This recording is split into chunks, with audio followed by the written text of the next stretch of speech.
नमस्कार दोस्तों, सभी सुरक्षित होंगे, अच्छे होंगे, घर में रहिए, सुरक्षित रहिए। बाहर आना जाना भी होता है, जाना पड़ता है, ज़रूरी है, लेकिन अपने आप को बचा करके रखें। सावधानी में ही सुरक्षा है। हिंदी भाषा में जब हम किसी कविता को, पाठ को या गद्य को पढ़ते हैं तो कई बार कुछ शब्द ऐसे आ जाते हैं कि जिनका अर्थ करना बड़ा मुश्किल हो जाता है या समझ में नहीं आता कि कहना क्या चाह रहा है लेखक या कवि। तो ऐसी चीज़ों को समझने के लिए या जानने के लिए हमें कुछ ऐसी शक्ति का ज्ञान होना चाहिए जो हमें पता चल सके कि कहना क्या चाहते हैं। तो बात करते हैं शब्द शक्ति की। शब्द शक्ति या शब्द वृत्ति हिंदी व्याकरण में किसी वाक्य के भाव को समझने के लिए प्रयुक्त अर्थ को शब्द शक्ति कहा जाता है।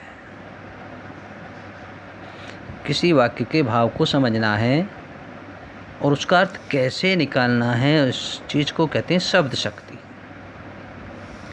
कुछ वाक्य ऐसे होते हैं जिनके अर्थ सभी लोगों के लिए समान होते हैं, लेकिन कुछ वाक्य ऐसे होते हैं जिनका अर्थ प्रत्येक व्यक्ति अपनी परिस्थितियों के अनुसार लगा लेता है।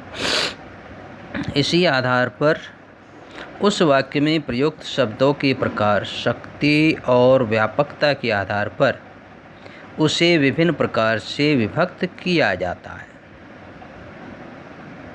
जैसे एक शब्द है सेंधाव। थोड़ा सा उदाहरण दे रहा हूँ। सेंधाव। अब एक व्यक्ति ने, एक राजा ने अपने नौकर से कहा कि जाओ सेंधाव लेकर के आओ।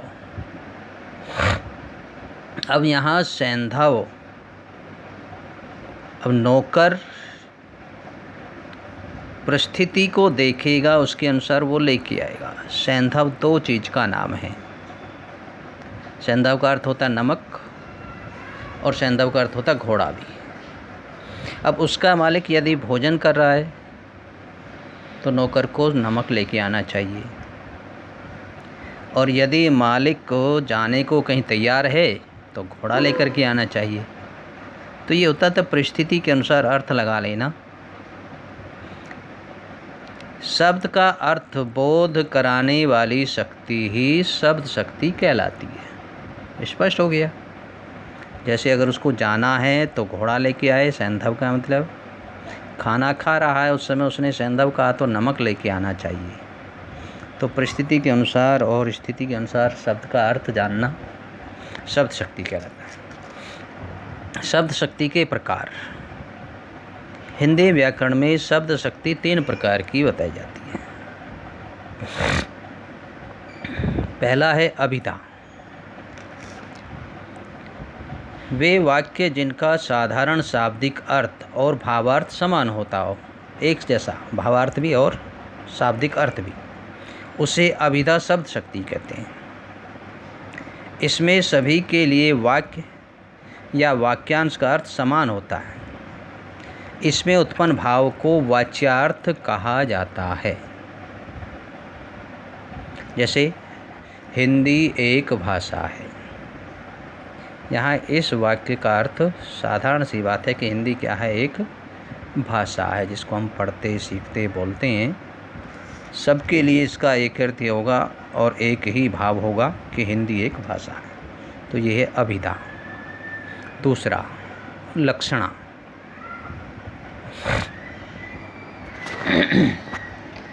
यहाँ वाक्य का साधारण अर्थ और भावार्थ भिन्न भिन्न होता है। जिस वाक्य का सामान्य अर्थ कोई महत्व रखे अथवा नहीं, लेकिन वह वाक्य किसी संज्ञा अथवा सर्वनाम की विशेषता प्रकट करने के लिए प्रयुक्त होता है, यह शब्द शक्ति वहाँ प्रयुक्त होती है जहाँ वाक्य का लक्षण बताया जाता है। लक्षणा नाम से ही पता लग रहा है कि लक्षण बताने वाली शब्द शक्ति लक्षणा है। यहाँ उत्पन्न भाव को लक्ष्यार्थ कहा जाता है। लक्ष्य के अर्थ में इसका लिया जाता है।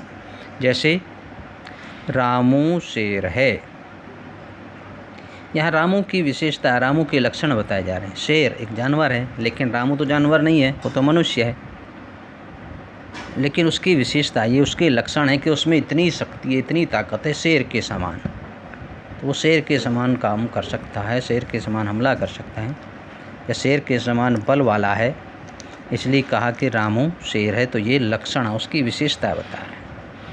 तो ऐसे स्पष्ट करते हैं। अगला है व्यंजना।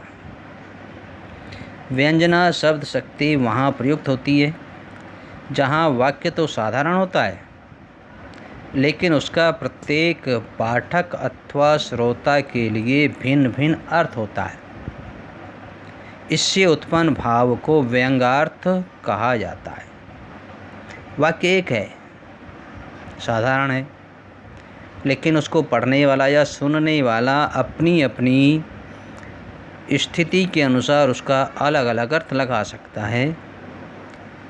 जैसे सुबह के 8 बज गए। अब देखिए साधारण सी वाक्य है, साधारण सा वाक्य है ये, सुबह के 8 बज गए।